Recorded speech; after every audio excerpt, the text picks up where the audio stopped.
are cultivating interest into these, or any aspect of these, and are tuned into your own study, then you have done that. Thank you very much. Thank you. Thank you, Professor. It's indeed a delight to listen to you. I still feel to remain as a student with all sense of humility, the way I enjoyed my life, my student life.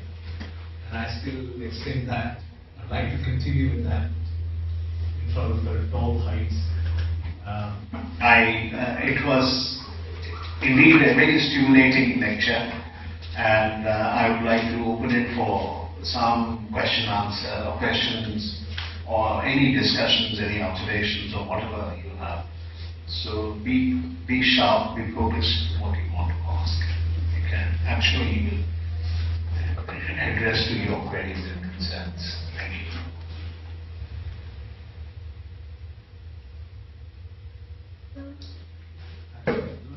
You talked about induction and deduction. Could you please throw some light on abduction and reproduction? Because I'm a student in sociology and I have to go for field work and it's a sort of ethnographic study. So I just wanted to know about reproduction and abduction. What I should say? Abduction and reproduction. Yes, sir. You talked about induction and... What is this area of research you are doing? Why did you need to speak up? State with induction reduction is fine. But abduction is not a research. It's one of the research strategies. Deduction. Abduction and reproduction. Yeah. These are four research strategies. You talked about induction, you talked about deduction. So I just wanted to know about abduction and reproduction because they are very important when we go through ethnomethodology, because we try to go for the underlying meanings of the statements. Here we talk about abduction or reproduction. Just wanted to know if I could get something, because I have my research topic is on actually ethnographic study. I am studying the pregnancy and childbirth and social capital. And for that I have to go for a field work and where I will be conducting qualitative research. And I have heard... I got the point. I think it's a question which has many dimensions. But the one point up to which I will refer is the strategy that you will adopt in interacting with the individual. That is a very tricky problem. As I mentioned, interacting with the individual may be controlled and may be unstructured. You meet the individual and talk, keep on talking. And you note down in a very subtle manner later on, not at that time. Because that will make you very conscious, or she make you very conscious. Normally, good strategy is to come back. Our good strategy is to have your sign languages. Don't write, because that makes other person very conscious, self-conscious. Then you come back and write it down. But write it down immediately, because you may not anticipate, but you may forget. People are such as have to forget. Even if they have a feeling, I will not forget this. So write down immediately. And then if you have something written down, then it is your text. You deal with it as you like. But as you like is governed not by your personal feelings, but by the discourse. Nature of discourse in that area in research. And that should help you. Any other question? Yeah. So like if I want to know how do people construct politics, like? So what exactly makes them understand what is politics for them? So how do you pursue my research, like? How do a person from a village construct his politics and How do we construct the idea of politics in Indian? Idea of politics. How do a person construct his own politics? What is What is called the idea of politics? Politics. Idea of politics is to deal with idea of power. A simple thing. How you want to look at the power structure in society. And wherever there is power structure, there is politics. It may be economic power, it may be cultural power, Hindutva or all that, and it may be political power. The people in office, winning elections, and those not in office, aspiring for an election. So it is this disaggregation which will help. What is the structure of power in a society? That you will update. So the position of the individual in the social structure defines their politics. Is that? Well, you will explore it. You will analyze it. Through facts. You have already preconceived ideas about. You don't know with that presumption. You don't know. No, you study and get the observation in order to correct your own perspectives, your own predilections. You get the point? That's why research out-crosses individual subjectivity. Research out-crosses our personal prejudices. Although research, there have been instances in history where research has been very opinionated and very factious. Study was made during the Nazi time when Hitler was there, and most studies for 6-7 years were in the area of racism, racial superiority of the white as against the Jews. Now the Jewish ideology and Jewish conflict bias the historical research. You know, it's a good question there you have given me this issue.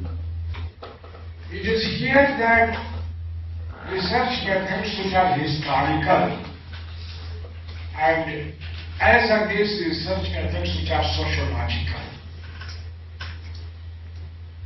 they have to be observed. You know, you mentioned our structure is very comfortable with historical researchers, but very uncomfortable with sociological researchers. In all authoritarian societies, one subject which is first banned, or one type of professional who is not allowed to work is a sociologist or an anthropologist. Because they think the sociology is a subversive discipline. In India, we experienced it during emergency time. When Indira Gandhi declared emergency, it was a big problem for sociologists. Because sociologists were hounded. They were threatened. Because sociology goes into the language of the people, feeling of the people, as reports, which cannot be manipulated. History can be manipulated. You have a record, you can change records. You have alternate records. You can do things. You put them in a dark archive that people never reach that. Sociology is a subversive discipline in that sense. That's why all dictatorial societies, if they don't want one discipline, that is sociology. In Soviet Russia, Sorokin was there. You know, Petrol Sorokin, you might have heard his name. And he was the first man to be banished from the country, a sociologist. So, that way, sociology has advantages as well as disadvantages.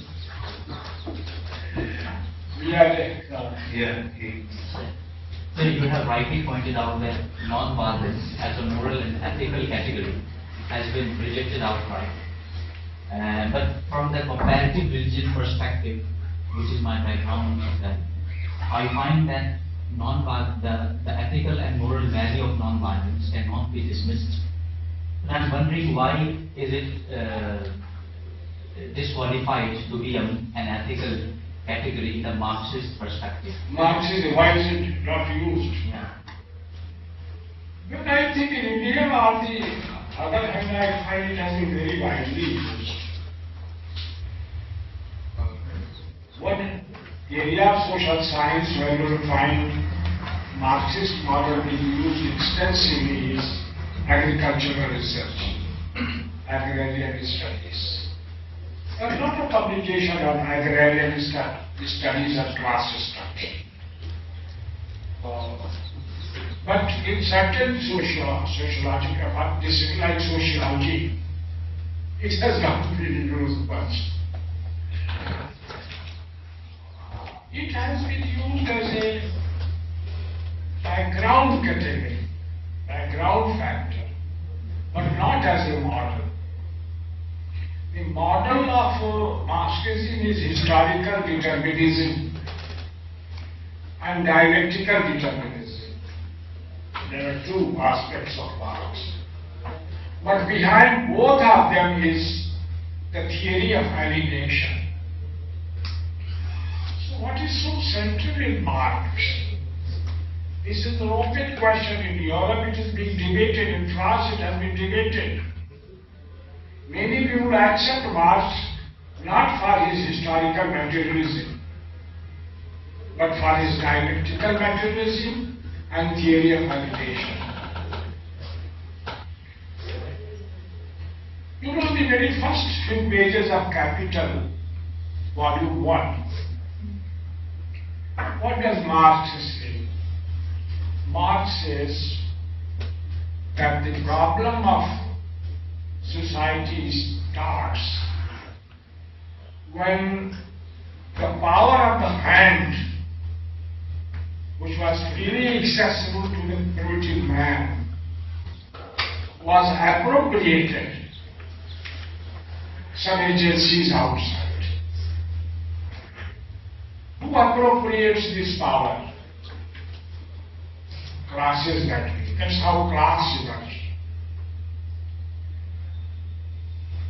Class is appropriation of the hand. And later on, class is about what is the product of that appropriation. Production, reproduction. And in spite of all this, historical materialism, concrete aspect of Marx, there is another aspect of Marx, and of course one I mentioned, alienation, theory of alienation. In the one chapter I think deals with community. If you read Marx Capital, Volume 1, this volume was the only volume he wrote. Other two volumes were written by others based on notes. So if you want to understand Marx, you go to Volume 1. Now, in community, Marx raises a question. Why is it that one individual does something, has a viewpoint, but when 10 of them combine together, that becomes a new power, new social entity. He called it theory of immanent causation. So causation is not merely one-to-one, it is immanent, it is implicit, it is a philosophical emergent property. Emergent property is property which comes as a combination of certain factors together. When those factors are put together, then it becomes a new reality, and that's immanent causation. So Marx has a theory of immanent causation, and unfortunately Marxists do not make much use of this theory. They have in their analysis, immanent causation is not what historical materialism is not so. the dialectical materialism, philosophical materialism, that part which is embedded into notion of, broad notion of annihilation, which is a problem of civilizational, what should I say, crisis, alienation. Look at so many windows, that's the power of Marxism. That's why I wrote in my book that Marxist theory is a very powerful theory. What is the power of a theory? Power of theory is maximum number of problems that the theory or theoretical proposition can explain. If you have theoretical proposition which is 10 and another which is 25 or 50, the power of the second theory is more. Power of the first theory is less. So one can always estimate the power of theory, and Marxist theory from that point of view is a very powerful theory. These are very Any other question?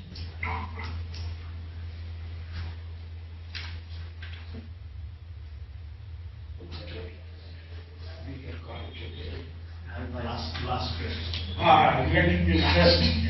So you mentioned one of your studies on caste consciousness among children of age group of 5 to 7 years. It reminds me the work of Neil Postman, the Disciplines of Childhood, classic one. I would like to ask, sir, was there any moral implication that you faced? Because 5 to 7 age group is too little, they are children. And understanding caste consciousness is a big term. So was it difficult for you to make them understand like what caste consciousness basically means? Because they have to know first what caste consciousness means, because that's the topic you're studying. So can I also say that as a proposition that you basically brought to them this concept which otherwise they should not have known at that tender age, because as Postman says that is the age for them to cherish their childhood, not to basically get into high structures, high discourses of society. What's the moral implication of that, sir? I couldn't follow the question. He's sort of trying to say that this your whole study and analysis of caste consciousness among that caste consciousness among that tender age group 5 to 7 is in a way a imposition on them to know children the age in which they were supposed to enjoy their life and making them big and all about caste consciousness to know children. So how do you inculcate in them? This is a good question you have asked. That is one problem. It was a TV study, myself and my colleague from Madhusway Institute of Psychiatric Research in London, SDC. And it was published, you will see our names there.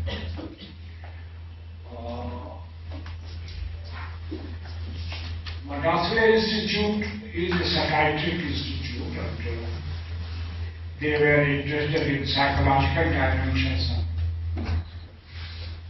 cognitive functioning and social implications. And